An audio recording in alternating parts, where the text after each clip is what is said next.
Hi yours, welcome to Noble Aquaria. நம்ம channel வந்து ரெகுலராக வந்து மான்ஸ்டர் ஃபிஷஸ் பற்றி நிறைய கண்டென்ட்ஸ் பார்த்துட்டு இருக்கோம். இன்னைக்கு ஆக்சுவலாக வந்து நம்மகிட்ட இருக்கிற இந்த பெரிய சைஸ் ஃபிஷஸ்லாம் வந்து பார்த்தோன்னா நம்மளுடைய மெயின் பாண்டுக்கு நம்ம மாற்ற போகிறோம்.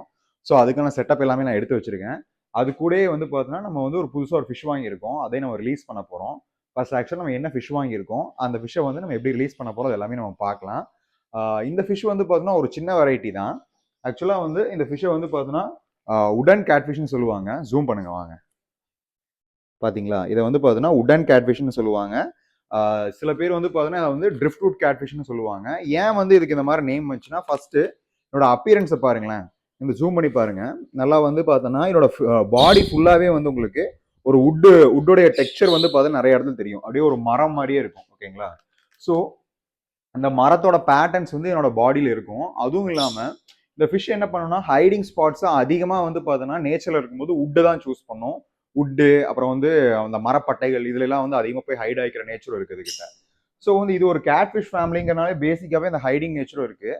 இப்போ இதுக்கு ஃபீடிங் அந்த மாதிரிலாம் நீங்கள் பார்த்தீங்கன்னா முடிஞ்ச அளவுக்கு வந்து கொஞ்சம் நான்வெஜ் ஃபீட் பண்ணலாம். சிக்கன் ஹார்ட்டு இந்த மாதிரி விஷயங்களும் ஃபீட் பண்ணலாம். நம்ம நார்மலான மான்ஸ்டர் ஃபிஷஸ்லாம் எப்படி ஃபீட் பண்ணுவோம், ஸோ அது இந்த மாதிரி ஃபீட் பண்ணலாம். இவங்க சைஸ்ன்னு பார்த்தா ரொம்ப பெருசாக மேசிவாக போக மாட்டாங்க. மினிமம் சைஸ் வந்து இவங்களுக்கு வந்து பார்த்தோன்னா நான் ஒரு பார்த்த வரைக்கும் ஒரு 30 சென்டிமீட்டர் ஸ்கேல். ஓகேங்களா. ஒரு 30 சென்டிமீட்டர் வரைக்கும் அவங்க வளருவாங்க. ஸோ இந்த ஃபிஷ் வைக்கிறதுக்கு உங்களுக்கு வந்து ஒரு 3.5 ஃபீட் டேங்க் இல்லாட்டி 3 ஃபீட் டேங்க் அந்த மாதிரி டேங்க், அந்த சைஸ் ஒரு டேங்க் போதும். ஸோ அதை தாண்டி நீங்கள் வைக்கலாம். உங்களுக்கு இன்னும் கொஞ்சம் ஸ்பேஸ் கொடுக்கணும் அந்த மாதிரிலாம் இருந்துச்சுன்னா. ஓகேங்களா. ஸோ இந்த ஃபிஷ்ஷை வந்து அப்படியே ரிலீஸ் பண்ணிட்டு அப்படியே பேசலாம் வாங்க. ஆக்சுவலாக வந்து ஏன் நம்மளுடைய மான்ஸ்டர் டேங்க்ல இருக்கிற அந்த பெரிய ஃபிஷஸ்லாம் நம்ம வந்து பார்த்தோன்னா டேங்க் இன்னொரு டேங்க் நம்ம மாத்துறோம்னா அந்த டேங்க் சைஸ் வந்து பார்த்தோன்னா அந்த பெரிய ஃபிஷஸ்க்கு வந்து ஒன்றுமே கொஞ்சம் எப்படி சொல்றது பத்த மாட்டேங்குது. அதுவும் இல்லாமல் அந்த மான்ஸ்டர் பாண்ட்ல இருக்கிற ஃபிஷஸ்க்கு வந்து அலிகேட்டர் காலை வந்து நான் அதில் ரிலீஸ் பண்ணிட்டேன் லாஸ்ட் வீடியோவில். ஸோ அவங்களுக்கு அது கொஞ்சம் டிஸ்டர்பன்ஸாக இருக்குமோ அப்படின்னு எனக்கு ஒரு சின்ன ஒரு கட் ஃபீல். ஓகேங்களா. ஸோ பெரிய ஃபிஷஸ் வந்து அதில் விடும்போது எந்த ப்ராப்ளம் வராது. ஸோ முதல்ல வந்து நம்ம வந்து இவனை ரிலீஸ் பண்ணிடலாம் வாங்க. ஸோ இங்கே இந்த டேங்க்ல தான் நான் இவனை ரிலீஸ் பண்ண போகிறேன். ஃபர்ஸ்ட் வந்து பார்த்தோன்னா அந்த ரிலீஸ் பண்ணுறதுக்கு முன்னாடி ஃபர்ஸ்ட் இந்த ஃபிஷ்ஷை வந்து கொஞ்சம் இதுலேருந்து வைக்கலாம் வாங்க. கொஞ்சம் வந்து பார்த்தோன்னா அந்த டெம்பரேச்சர் செட் ஆகிறதுக்காக நம்ம ஃபிஷ்ஷை வந்து இந்த டேங்க்ல வைப்போம். நீங்களுமே முடிஞ்ச அளவுக்கு என்ன புது ஃபிஷ் வாங்குறீங்க, என்ன டைப் ஆஃப் ஃபிஷ் நீங்கள் வாங்கினீங்கனாலும் சரி, அந்த ஃபிஷ்ஷுக்கு வந்து பார்த்தோன்னா இந்த டேங்க் டெம்பரேச்சர் வந்து செட் ஆகணும். சரிங்களா. கொஞ்சம் அங்கே பாருங்களேன், ஜூம் பண்ணி காமிங்க வாங்க. இந்த டேங்க் டெம்பரேச்சர் வந்து பார்த்தோன்னா இந்த ஃபிஷ்ஷுக்கு வந்து நல்லா செட் ஆகணும். ஓகேங்களா. அப்போதான் அந்த ஃபிஷ்ஷு வந்து நல்லா அதில் சர்வை ஆகும். அதுவும் இல்லாமல் இந்த டேங்க்ல இருக்கிற ஃபிஷ்ஷஸ்க்கும் வந்து பார்த்தோன்னா இந்த ஃபிஷ்ஷு கூட கொஞ்சம் அடாப்ட் ஆகணும்.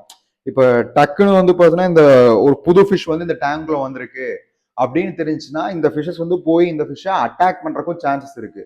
ஸோ அதெல்லாம் ரெடியூஸ் பண்ணுறதுக்காக தான் வந்து ஃபர்ஸ்ட் ஒரு ஃபிஷ் நீங்கள் விடுறீங்க, புதுசாக வந்து ஒரு டேங்க்ல இன்ட்ரடியூஸ் பண்ணுறீங்கன்னா அந்த ஃபிஷ்ஷை வந்து கொஞ்சம் அந்த டேங்க்ல வந்து வச்சு கொஞ்சம் அக்ளமேட் ஆகிறக்கும் சரி, மற்ற ஃபிஷஸ்க்கு இன்ட்ரடியூஸ் ஆகிறக்கும் ஒரு சின்ன டைம் கொடுக்குறோம். ஓகேங்களா. இந்த அக்ளமேஷன் ப்ராசஸ் வந்து போயிட்டு இருக்கட்டும். இவங்க கொஞ்சம் இந்த டேங்கோடைய டெம்பரேச்சருக்கு அப்படியே செட் ஆகட்டும். நம்ம வந்து பெரிய ஃபிஷஸை வந்து பார்த்தோன்னா எந்தெந்த டேங்க்ல மாற்றலாம் அப்படின்னு பிளான் பண்ணிட்டு வந்துடலாம். அதுக்குள்ளே இவங்களும் இந்த டெம்பரேச்சர் உங்களுக்கு செட் ஆயிரும். நம்ம இவங்களை வந்து மாற்றிடலாம் வாங்க. ஓகே, இப்போ வந்து நம்ம வெளியில் இருக்கிற பெரிய டேங்க் போகலாம் வாங்க.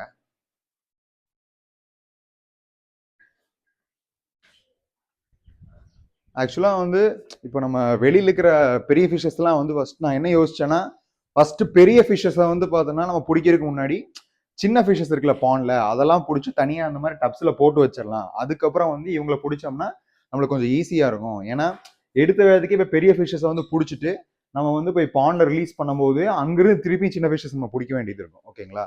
ஸோ ஏன் இந்த டேங்க் நான் அப்டேட் பண்ணணும் அப்படின்னு சொன்னா இங்கே பாருங்களேன், இங்கே ஜூம் பண்ணுங்க வாங்களேன். இப்போ கிட்டத்தட்ட இந்த ஸ்னேக் ஹெட்டே அரௌண்ட் வந்து பார்த்தீங்கன்னா இவ்வளோ பிரெத்தில் இருக்குங்க பாருங்க. இப்போ நான் கை வைக்கிறேன்னா அங்கே பாருங்க, அந்த கையோடைய அகலத்துக்கு இருக்கு என்னுடைய ஸ்னேக் ஹெட் பாடி வித்து மட்டும். அதே மாதிரி ஜெயன் கௌராமியா இருக்கட்டும், இங்கே பாருங்க நம்மளுடைய கேட்ஃபிஷா இருக்கட்டும். ஓகேங்களா. நம்மளுடைய அந்த கெளுத்தி கேட்ஃபிஷ், ஆப்பிரிக்கன் கேட்ஃபிஷா இருக்கட்டும், எல்லாமே வந்து பார்த்தோன்னா செம சைஸ் வந்துட்டாங்க. ஸோ ஆக்சுவலாக ஒரு டிஸ்பிளே பர்பஸ்க்காக தான் அவங்களை இந்த டேங்க்ல நான் வச்சிருந்தேன். ஆனால் அப்போ கொஞ்சம் வந்து எல்லாமே ட்ரிம்மா இருந்தாங்க. இப்போ எல்லாருமே வந்து பார்த்தீங்கன்னா கொஞ்சம் வெயிட் போட்டாங்க. அதனால சைஸும் கொஞ்சம் பெருசாயிட்டாங்க. ஸோ வந்து இவங்களை அந்த டேங்க் மாதிரி தான் கரெக்டாக இருக்கும். ஸோ ஃபர்ஸ்ட் இவங்களை பிடிக்கிறதுக்கு முன்னாடி நான் வந்து அந்த மெயின் பாண்ட்ல இருந்து என்னென்ன ஃபிஷஸ் எல்லாம் நம்ம சேஞ்ச் பண்ண போறோமோ அதெல்லாம் இங்கே கொண்டு வந்துடலாம். நான் என்னென்ன ஃபிஷஸ் எல்லாம் பிளான் பண்ணியிருக்கேன்னா இதில் ஷார்க் எடுத்துகிட்டு வந்துடலாம். 2 இரிடிஷன் ஷார்க்கையும் பரூன் ஷார்க்கையும் வந்து இங்கே வந்து வச்சிடலாம். அதே மாதிரி ஒரு பீகாக் பேஸ் இருக்குது. பீகாக் பேஸையும் இங்கே கொண்டு வந்துடலாம். இன்னொன்று வந்து பார்த்தீங்கன்னா ஒரு டின் ஃபாயில் பார்ப் இருக்குது. ஓகேங்களா, அதையும் இந்த இடத்துல சேஞ்ச் பண்ணிக்கலாம். டேங்க் கிளீனர் இங்கேயே இருக்கட்டும். மற்ற ஃபிஷஸ், அதாவது அங்கிருந்து ஒரு 5 ஃபிஷ்ஷோ 4 ஃபிஷ்ஷோ நான் இங்கே கொண்டு வர போகிறேன். அதே மாதிரி இங்கே இருக்கிற நம்மளுடைய 5 ஃபிஷ்ஷையும் மெயின் மான்ஸ்டர் பாண்டுக்கு மாற்றிடலாம். ஏன்னா இந்த காம்பினேஷனில் விட்டால் தான் இன்னைக்கு கரெக்டாக இருக்கும். நான் அந்த வீடியோ ஏன் வந்து அதிகமாக இந்த வீடியோ போஸ்ட் பண்ணுறதுக்கு காரணம், ஒரு இப்போ வந்து இனிஷியலாக நம்ம அந்த ஃபிஷ்ஷோட சைஸுக்கும் அந்த ஃபிஷ்ஷோட நேச்சருக்கு ஏற்ற மாதிரி நம்ம பிளான் பண்ணி ஒரு டேங்க் செட் பண்ணுறோம். ஃபியூச்சரில் வந்து பார்த்தோன்னா அதே செட்டப் வந்து போகாது. நீங்கள் டைம்க்கு ஏற்ற மாதிரி சேஞ்ச் பண்ணிகிட்டே இருக்கணும் அப்படிங்கிறத காமிக்கிறதுக்காக நான் வீடியோவும் போடுறேன்.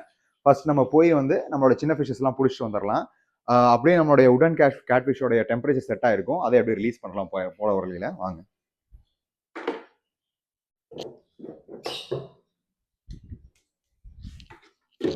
வாங்க போகலாம் வாங்க.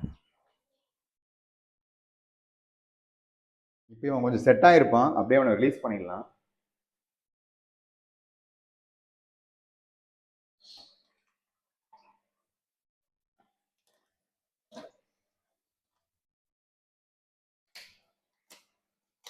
முடிஞ்ச அளவுக்கு எந்த ஃபிஷ் வாங்கினாலுமே இந்த மாதிரி ப்ராசஸ் மெயின்டைன் பண்ணியே ரிலீஸ் பண்ணுறது நல்லது.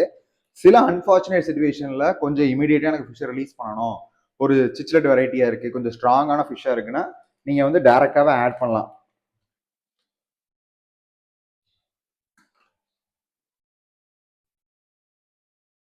ஓகேங்களா, இந்த ஃபிஷ்ஷை நான் இப்போ ஆட் பண்ணிட்டேன். எனக்கு தெரிஞ்சு இவன் கொஞ்சம் இந்த டேங்க்ல இருக்கிற ஃபிஷ்ஷஸோட சைஸுக்கு கொஞ்சம் ஒரு சின்ன ஃபிஷ் தான். ஆனால் பெரிய ப்ராப்ளம் எதுவும் வராதுன்னு நினைக்கிறேன். ஏன்னா இவனோட சைஸ்க்கே வந்து இந்த இடத்துல வந்து ஒரு இன்னொரு ஃபிஷ்ஷும் இருக்குது. ஸோ அது பிரச்சனை இல்லாமல் இருந்துக்குது. ஸோ இவனுக்கும் பெருசாக எந்த ப்ராப்ளம் வராதுன்னு நினைக்கிறேன். மேபி அந்த மாதிரி இருந்துச்சுன்னா ஃபியூச்சரில் இவனையுமே கொஞ்சம் ஸ்பாட் சேஞ்ச் பண்ணிக்கலாம். ஓகேங்களா, ஓகே. இப்போ நம்ம அப்படியே நம்ம மான்ஸ்டர் பாண்டுக்கு போகலாம் வாங்க.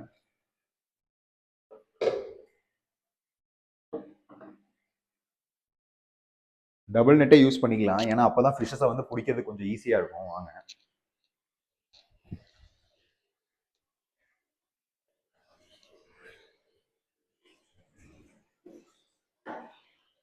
ஃபர்ஸ்ட் சின்னதாக இருக்கிற ஃபிஷ் எல்லாம் பிடிச்சிடலாம். பீகாக் பேஸும் டின் ஃபாயில் பார்பையும் பிடிச்சிடலாம். வாங்க ஜூம் பண்ணுங்க வாங்க.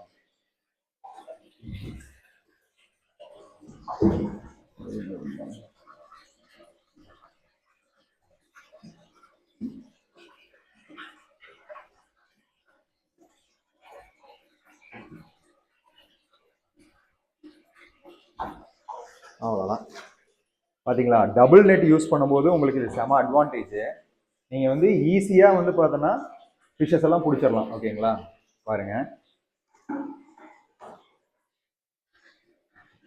இப்போ பீகாக் பேஸ் பிடிச்சிட்டோம். அப்படியே டின் ஃபாயில் பார்பை பிடிச்சிடலாம் வாங்க.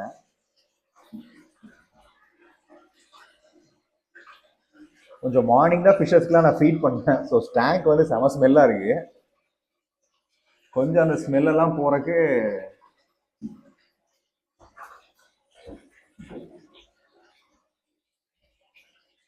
நான் என்ன பண்றேன்னா, ஒரு நெட்டை வந்து ஃபிஷ்ஷை வந்து சேஸ் பண்றதுக்கும் இன்னொரு நெட்டை வந்து ஃபிஷ்ஷை பிடிக்கிறதுக்கு யூஸ் பண்ணிடுறேன். அதனால இங்கே பாருங்களேன், ஈஸியாக என்னால் ஃபிஷ்ஷை வந்து பிடிக்க முடியுது. ஸோ நீங்களுமே வந்து பார்த்தீங்கன்னா ஃபிஷ்ஷை பிடிக்கும்போது இந்த டெக்னிக் யூஸ் பண்ணுங்க. சரிங்களா, இப்போ 2 ஃபிஷ் ஆச்சு. அப்படியே பரூன் ஷார்க்கை பிடிக்கிற ட்ரை பண்ணலாம். பரூன் ஷார்க் இந்த ஃபிஷஸ் மாதிரி இல்லை, கொஞ்சம் ஃபாஸ்ட்டாக இருக்கும்.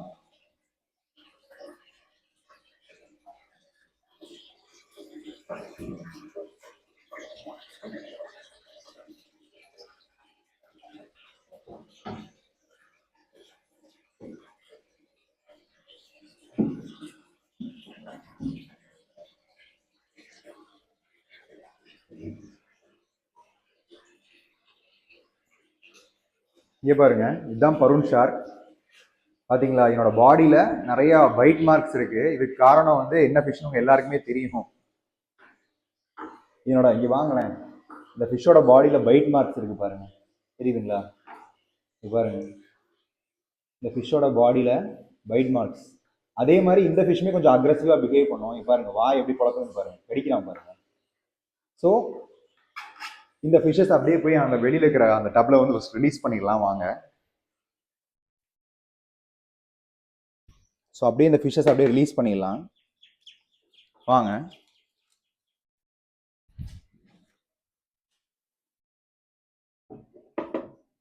சரிங்களா? ஏன்னா இந்த ஃபிஷ் வந்து ஜம்ப் பண்ணுறக்கு சான்ஸ் இருக்கு. ஸோ வந்து இந்த டப்பை கவர் பண்ணுறக்கு ஏதாச்சும் வச்சிடலாம். வாங்க. இப்போ நம்ம அப்படியே இந்த பீகாக் பேஸையும் ரிலீஸ் பண்ணிடலாம்.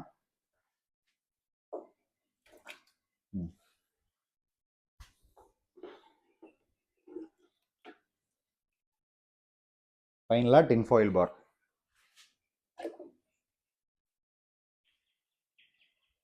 ஸோ வந்து இப்போ நம்ம சேஞ்ச் பண்ணணும்னு நினச்ச 5 மீனில் 3 மீன் கொண்டு வந்துட்டோம். இன்னும் வந்து 2 ஃபிஷ் இருக்குது, அதை அப்படியே பிடிச்சிடலாம். வாங்க. நம்ம அப்படியே நம்ம மான்ஸ்டர் பாண்டுக்கு போயிட்டு அந்த 2 ஷார்க்கையும் பிடிச்சிட்டு வந்துடலாம். வாங்க. என்னடா லீவ் நாள் அதுமா ரொம்ப வந்து போர் அடிக்கிறான்னு நினைக்காதீங்க. இந்த வீடியோ கொஞ்சம் லாங்காக தான் போகும்.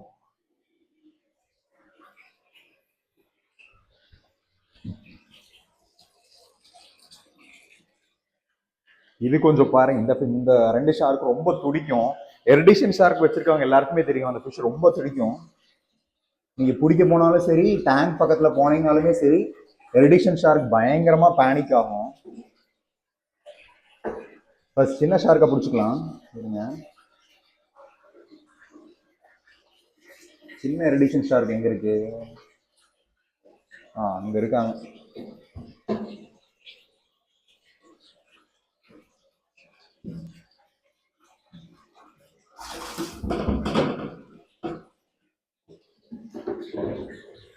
அவ்வளோதான்.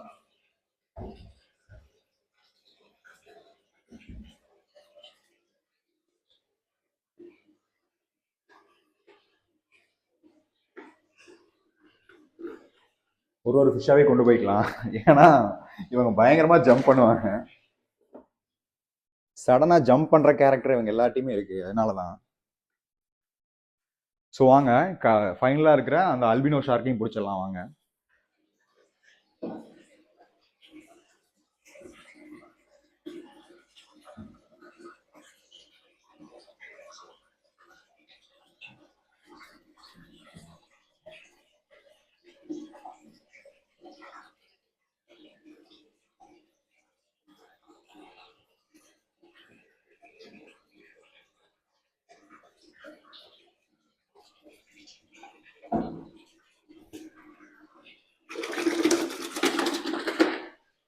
வாங்க.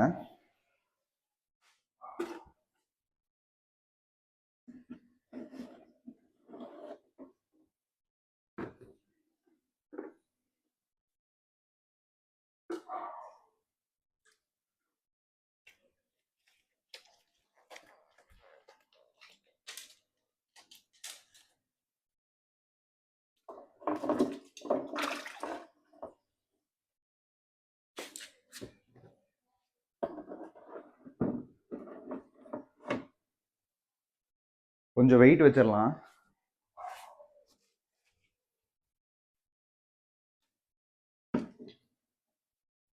சரிங்களா? கொஞ்ச நேரம் கழிச்சு இந்த ஃபிஷஸ் அப்படியே நம்ம கேட்ச் பண்ணும்போது இவங்களுக்கு அப்படியே ஆக்சிஜன் சப்ளை போட்டுடலாம். ஓகேங்க. அப்போ ஃபர்ஸ்ட் வந்து பார்த்தீங்கன்னா, இப்போ இந்த ஃபிஷஸ் எப்படி பிளான் பண்ணியிருக்கேன்னா, முதல்ல ஒவ்வொன்றா மேலே இருக்கிற திங்ஸ்லாம் எடுத்துட்டு ரிமூவ் பண்ணிட்டு அதுக்கப்புறம் இந்த ஃபிஷ் அப்படி நம்ம பிடிக்கலாம். ஓகேங்களா?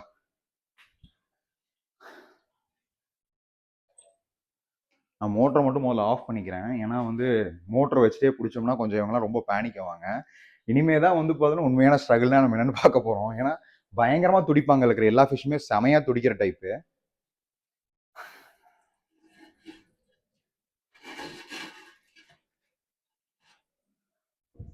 ஃபிஷ்ஷிங் ஹாபியே வந்து பார்த்தீங்கன்னா ஒரு சாக்ரிஃபைஸ் தான் சொல்லணும். ஸோ நீங்கள் வந்து பெரிய சைஸ் மான்ஸ்டர் ஃபிஷஸ்லாம் வளர்த்துறீங்க, எனக்கு வந்து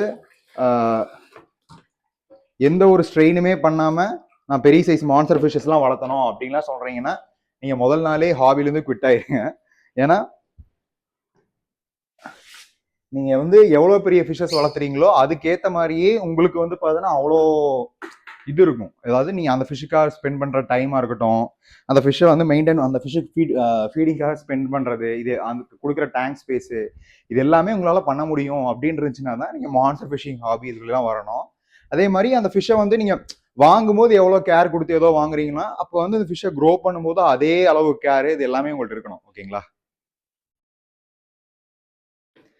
ஸோ வந்து ஃபர்ஸ்ட் நம்ம வந்து ஸ்னேக் ஹெட்ஸை பிடிக்கலாம். ஏன்னா அவங்க தான் ஜம்ப் பண்ற கேட்டகரி.